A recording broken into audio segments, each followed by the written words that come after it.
السلام علیکم ورحمۃ اللہ وبرکاتہ۔ انشاءاللہ آج ہم، جیسے کہ آپ لوگ دیکھ رہے ہوں گے کہ ہم آج نماز میں پڑھی جانے والی سورۃ اخلاص دیکھیں گے۔ سورۃ اخلاص کو صحیح ادائیگی سے تجوید سے پڑھنے کی کوشش کریں گے، تو آپ میرے ساتھ جڑے رہیں۔ سورۃ الاخلاص کی بہت فضیلت ہے۔ یہ مختصر سی صورت ہے لیکن بہت زیادہ اس کو فضیلت حاصل ہے۔ اس میں توحید کا بیان ہے۔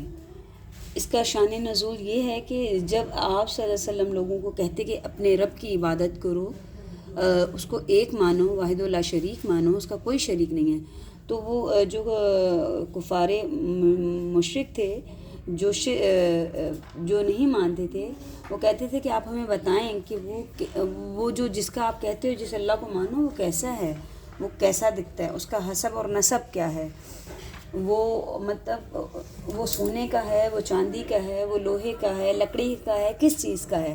کیونکہ ان کے بت تو اس قسم کے ہوتے تھے، کوئی پتھر کے، کوئی سونے کے، کوئی چاندی کے۔ تو کہتے تھے کہ اے محمد آپ بتائیں کہ آپ کا رب کیسا ہے، وہ اس کا کون ہے وارث، اس کو پالنے والا کون ہے، اس کو پیدا کرنے والا کون ہے، وہ کھاتا کیا ہے، وہ پیتا کیا ہے۔ تو اللہ تعالیٰ نے پھر یہ سورۃ الاخلاص جو ہے وہ نازل فرمائی۔ اس میں اللہ تعالیٰ نے اپنی وحدانیت کا جو ہے وہ ذکر کر دیا۔ اللہ تعالیٰ نے فرمایا کہ یہ ان کو کہیں کہ یہ سورت پڑھیں، مطلب اس سورت میں ان کو جواب مل جائے گا کہ اللہ کون ہے، تو مطلب اللہ کا وحدہ لا شریک ہے۔ پھر اللہ تعالیٰ نے اس کو بتایا، اس میں بتایا کہ اللہ جو ہے وہ وحدہ لا شریک ہے۔ یہ بہت مختصر سی صورت ہے، تقریباً 4 آیتوں کی یہ صورت ہے، لیکن یہ فضیلت کے لحاظ سے بڑی اہمیت کی حامل ہے۔ آپ صلی اللہ علیہ وسلم نے فرمایا کہ جس نے ایک دفعہ اس صورت کو پڑھا، گویا اس نے 1/3 قرآن پاک پڑھا، اور جس نے 3 دفعہ پڑھا، گویا کہ اس نے پورا قرآن پڑھا۔ تو صحابہ کرام کا یہ معمول تھا کہ وہ نماز میں سورۃ الفاتحہ کے بعد سورۃ الاخلاص پڑھتے، یا دیگر اگر کوئی اور سورت بھی پڑھتے تو اس کے بعد سورۃ الاخلاص پڑھتے، تو جس پر آپ صلی اللہ علیہ وسلم نے فرمایا کہ جس نے اس سورت سے محبت کی، وہ اس کو جنت میں داخل کر دیا جائے گا۔ جس نے اس سورت سے محبت کی، اس کو جنت میں داخل کر دیا جائے گا۔ تو انشاءاللہ ہم جو ہے سورۃ الاخلاص کو صحیح تجوید سے، صحیح ادائیگی سے پڑھنے کی کوشش کرتے ہیں۔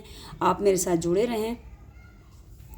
تو ہم اپنے سبق کا آغاز تعوذ اور تسمیہ کے ساتھ کرتے ہیں۔ میں نے تعوذ اور تسمیہ کی پہلے ویڈیو جو ہے اس کو پڑھنے کا طریقہ اپلوڈ کر دیا تھا۔ اگر کوئی نئے لوگ ہیں جو نئے جڑے ہوئے ہیں تو وہ تعوذ اور تسمیہ کی جو ہے وہ مشق وہاں سے کر سکتے ہیں، وہاں دیکھ سکتے ہیں۔ پھر ہم نے سورۃ الفاتحہ پڑھی، آپ اس کو بھی دیکھ سکتے ہیں۔ تو اب انشاءاللہ آج ہم پڑھیں گے سورۃ الاخلاص۔ سورۃ الاخلاص آج ہم پڑھیں گے سورۃ الاخلاص۔ تو ہم اپنے سبق کا آغاز بہت پیاری دعا کے ساتھ کرتے ہیں۔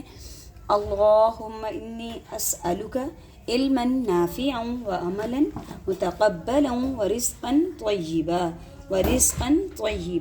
اللہم، اے اللہ، بے شک میں سوال کرتی ہوں اس علم کا جو نفع دے، اس عمل کا جو آپ کی بارگاہ میں قبول ہو، اس رزق کا جو پاک اور طیب ہو۔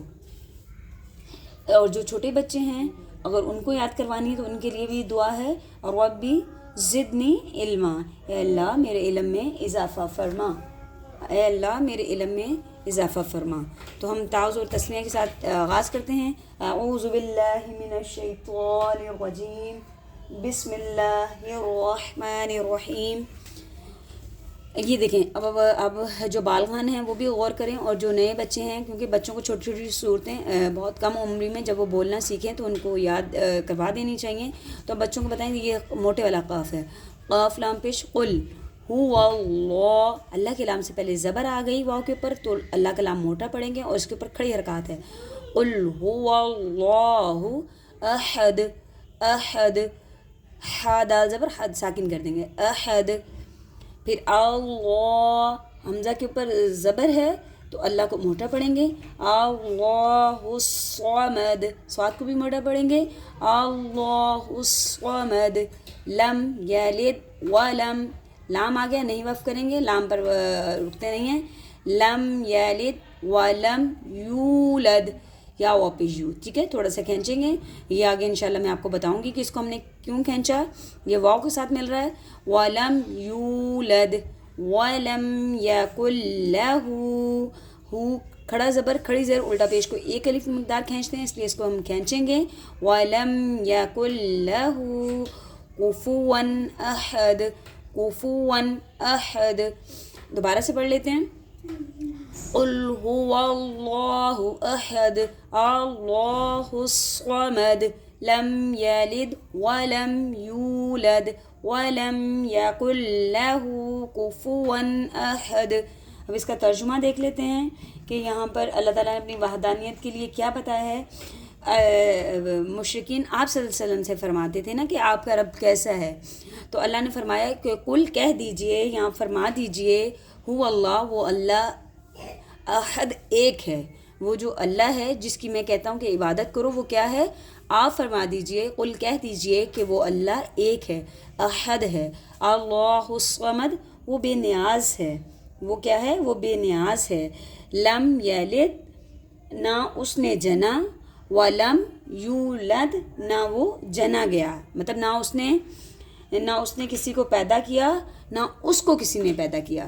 تو جنے سے مراد یہ بھی ہے, اگر کسی کو نہ سمجھ میں آئے, مطلب نہ اس نے کسی کو پیدا کیا اور نہ وہ پیدا ہوا. وَلَمْ يَكُنْ لَهُ, اور نہیں ہے اس کے لیے, کفواً اس کے برابر, احد کوئی ایک بھی, اس کے برابر کوئی ایک بھی نہیں ہے. تو اس کو ہم دوبارہ پڑھتے ہیں. قُلْ هُوَ اللَّهُ أَحَدٌ اللَّهُ الصَّمَدُ لَمْ يَلِدْ وَلَمْ يُولَدْ وَلَمْ يَكُنْ لَهُ, ہو کو کھینچیں گے, قُلْ لَهُ كُفُوًا أَحَدٌ. تو انشاءاللہ ہمارا یہی سبق ہے. آپ اسی کو جو میں نے آپ کو پہلے جتنی بھی ہماری کلاس ہوئی ہیں اس میں میں نے آپ کو ایک ایک لفظ کی ادائیگی, ایک ایک لفظ کی آواز کا جو طریقہ ہے وہ بتا دیا ہے. صاد کو موٹا پڑھنا ہے, سین کو باریک پڑھنا ہے, نقطے والے کاف کو موٹا پڑھنا ہے, ڈنڈی والے کاف کو باریک پڑھنا ہے. اللہ کے لام سے پہلے زبر, کھڑا زبر کھڑی زیر الٹا پیش ہوگا تو اللہ کے لام کو نہیں, کھڑا زبر کھڑی زیر الٹا پیش کو ایک الف مقدار کھینچنا ہے. اللہ کے لام سے پہلے زبر اور پیش ہے تو اللہ کے لام کو موٹا پڑھنا ہے, اور جو ہا ہے وہ باریک پڑھنا ہے. تو آپ اس کی مشق کیجیے گا جتنی زیادہ ہو سکے, اس کے ساتھ جڑے رہیں. اور آپ صلی اللہ علیہ وسلم کی حدیث مبارکہ کا مفہوم ہے کہ جس نے اس سے محبت کی, اس صورت سے محبت کی, اس کے لیے جنت کی ضمانت ہے. اور قرآن تو ویسے بھی اپنے پڑھنے والوں کے لیے شفاعت کرے گا روز محشر. تو آپ اپنے بچوں کو چھوٹی چھوٹی صورتیں یاد کروائیں, صحیح ادائیگی کے ساتھ, صحیح پڑھنے کا طریقہ بتائیں ان کو. جو لوگ نئے ہیں وہ لوگ میری پچھلی تمام ویڈیو دیکھیں, آپ کو ادائیگی کا طریقہ, حرکات کا طریقہ, تعوذ اور تسمیہ, ثنا میں نے آپ کو بتائی, سورۃ الفاتحہ بتائی, اب سورۃ الاخلاص. تو میں امید کرتی ہوں کہ آپ لوگ اس کی بھی مشق کریں گے ساتھ ساتھ, اور یہ سورۃ الاخلاص کی بھی کریں گے. اللہ تعالیٰ سے دعا گو ہوں کہ اللہ تعالیٰ ہمیں قرآن کا حق ادا کرنے والا بنا دے, نماز پڑھنے والا بنائے, نماز قائم کرنے والا بنائے.